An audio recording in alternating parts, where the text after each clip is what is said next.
2022, l'année d'Éric Piolle. Après le rouge écarlate, c'est le vert qui colore la capitale des Alpes. Ce jeudi, Grenoble a été désignée capitale verte européenne 2022. Encore un Tour de France, mais cette fois-ci au départ de Grenoble, celui des haltères vagabonds. Deux jeunes partis parcourir 5000 km à la recherche d'alternatives solidaires et écologiques. La Covid-19 n'arrêtera pas la culture du 10 au 22 octobre. La seconde édition des 10 jours de la culture se tiendra sur la métropole. L'occasion de renouer avec le cinéma, le cirque, l'humour, le street art, la musique et bien d'autres thèmes encore. Bonjour à tous, je suis ravie d'être avec vous pour ce JT du vendredi 9 octobre. Toutes les heures à partir de 18h, retrouvez l'essentiel de l'actualité du Grand Grenoble. Rouge écarlate, c'est la couleur que s'est vue attribuer la métropole de Grenoble et le département de l'Isère ce jeudi et pour les prochains jours. 159 personnes sont hospitalisées pour Covid-19 en Isère, dont 25 en réanimation et soins intensifs. Une hausse bien plus rapide sur notre département que dans le reste de la France.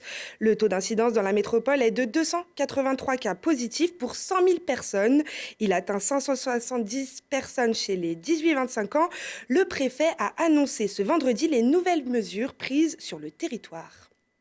Les principales mesures visent d'une part les bars et les restaurants. Sur les bars, sur la métropole de Grenoble, ils sont désormais fermés pour 15 jours. Nous verrons ensuite comment la situation évolue. Les restaurants doivent appliquer un protocole sanitaire rigoureux qui concerne notamment l'espacement, le nombre de personnes par table, 6, qui vise aussi à avoir un registre, un cahier de rappel qui permet d'identifier les clients. Ce sont des mesures qui ont été mises en œuvre ailleurs et qui ont déjà montré des signes positifs. Les bars qui ne font que bars ne pourront pas rester ouverts. Seuls peuvent demeurer ouverts ceux qui ont une activité de restauration, c'est-à-dire nourriture. Et ceux qui ont des activités de restauration devront le faire à table. C'est-à-dire que même si vous avez un restaurant, donc vous pouvez rester ouvert, mais vous ne pourrez pas servir des personnes au comptoir si vous avez un comptoir. Il faut que les personnes soient assises avec l'espacement suffisant. Et c'est que dans ces conditions que ça peut rester ouvert. Par ailleurs, plus largement, j'ai décidé d'étendre le port du masque dans le département à 15 communes, c'est-à-dire les communes de plus de 10 000 habitants. Désormais, verront le port du masque obligatoire. Au-delà des communes qui étaient déjà concernées, ça veut dire que des communes, je cite des exemples, comme Voiron, des communes comme Cessiné-Parisé, Le Pont-de-Clé, sont désormais concernées par le port du masque. Et la Covid-19 a aussi fait fermer une classe du lycée hôtelier Lesdiguières et l'école privée Saint-Exupéry de Saint-Pierre-de-Moiran. Après le rouge, le vert, celui de l'écologie bien sûr. Plus seulement capitale des Alpes en 2022, Grenoble sera aussi la capitale verte européenne. La ville se trouvait en finale face à Turin, Tallinn et Dijon. Le verdict est tombé lors d'une cérémonie organisée à Lisbonne. Notre journaliste Charlotte Faulkner y était, ou du moins en visioconférence depuis l'hôtel de ville de Grenoble avec les acteurs du territoire.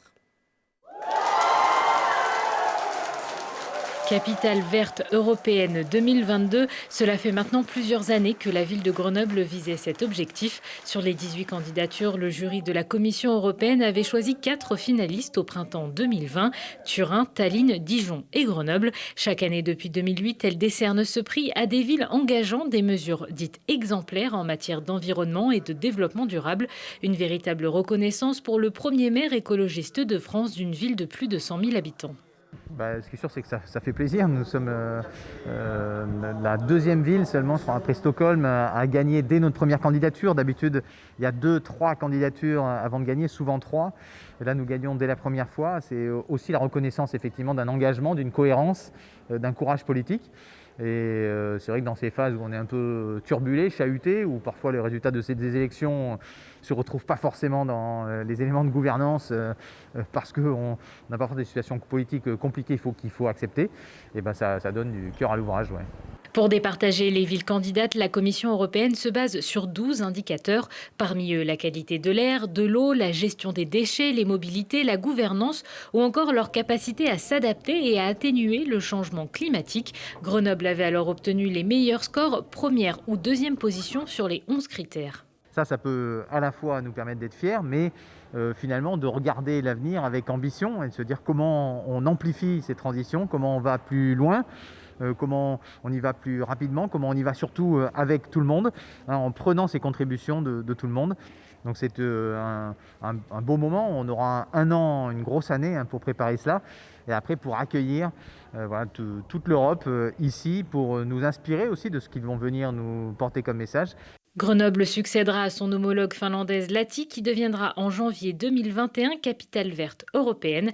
Avec ce titre, la capitale des Alpes a également reçu 350 000 € pour mettre en œuvre ses projets. Et ce titre sera valable 1 an durant l'année 2022, vous l'aurez compris. Grenoble, capitale verte donc, mais aussi capitale française du vélo. Et c'est ici que s'est effectué le départ du Tour de France des haltères vagabonds. De jeunes Léa et Antoine partis ce vendredi à la recherche d'alternatives écologiques et solidaires. On part du coup faire un Tour de France des alternatives écologiques et solidaires pendant 1 an. On va donc faire le Tour de France à pied et à vélo, en partant demain en commençant la grande traversée du Jura, de l'Ain au Doubs. Et toute l'année, du coup, on va aller à la rencontre des hommes et des femmes qui œuvrent chaque jour pour une société plus juste et plus durable, en les reliant du coup par des moyens de transport non polluants, c'est-à-dire nos pieds et les vélos. Moi, du coup, je viens de Grenoble, donc je suis très attachée à la ville. Et c'est également donc, une ville qui est très cohérente pour le point de départ, puisque c'est une ville qui est très connue pour ses politiques écologiques, ce qui a été prouvé hier, du coup, avec l'élection de Grenoble comme capitale verte européenne. Donc on est très content de partir justement aujourd'hui, c'est très symbolique pour ça. Donc on pouvait pas rêver d'un meilleur point de départ. Leur périple devrait durer aux alentours de 5000 km. Et on en connaît un autre qui aime le vélo. Il s'agit du maire de Grenoble, Éric Piolle. Était ce vendredi l'invité de Marie-Caroline Abrial dans notre émission politique, le Récap Info. Voici un petit avant-goût de son interview. J'espère qu'au SMAG, il y aura une majorité pour voter la gratuité des transports en commun le week-end. C'est à la fois une question d'égalité sociale, d'accès au centre-ville, d'accès à la montagne, d'accès à la culture. Donc c'est un enjeu fort qui touche toutes les populations, des personnes âgées jusqu'aux enfants.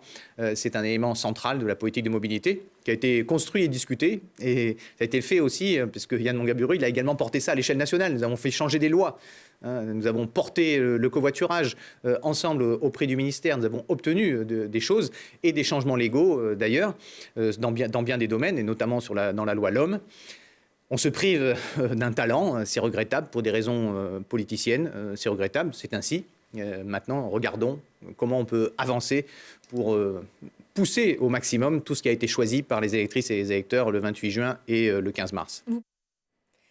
L'émission complète du Récap Info est à retrouver ce vendredi à 21h et dimanche à 17h ou en replay sur télégrenoble.net. Dès samedi 10 octobre, la seconde édition des 10 jours de la culture débutera dans la métropole Grenoble-Alpes. L'occasion de renouer avec les arts et le spectacle sur le territoire. Une programmation variée avec à la fois de l'opéra, du théâtre, de la magie, de la danse ou encore un ciné-concert. La première édition qui a été réalisée sous la férule de Francis Mégevant a été une réussite. Et c'est pour ça qu'on fait la deuxième édition et c'est sans doute pour ça qu'on fera aussi la troisième édition. C'est une ambition forte de la métropole, du développement culturel. Ce qui a changé, c'est déjà le nombre d'acteurs concernés, puisqu'on a quasiment doublé le nombre d'acteurs concernés. Ce qui a changé, c'est le travail qui a été fait en amont avec chacune des communes.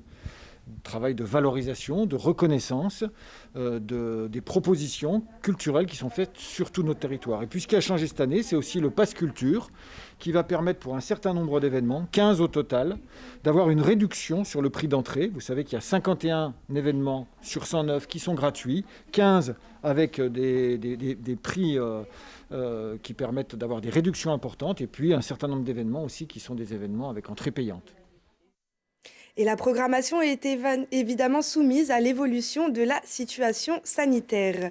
À 19h15, 20h15 et 22h15, si on parlait. Et aujourd'hui, Thibault Ludic parle avec ses invités du mois du petit lecteur organisé par la ville de Grenoble, d'une nouvelle boutique qui permet de s'habiller sans débourser d'argent et d'un orchestre étudiant qui se la groove douce. C'est la fin de ce journal. Merci à tous de nous avoir suivis. Rendez-vous lundi pour un nouveau point sur l'actualité. Excellente soirée à tous et très bon week-end.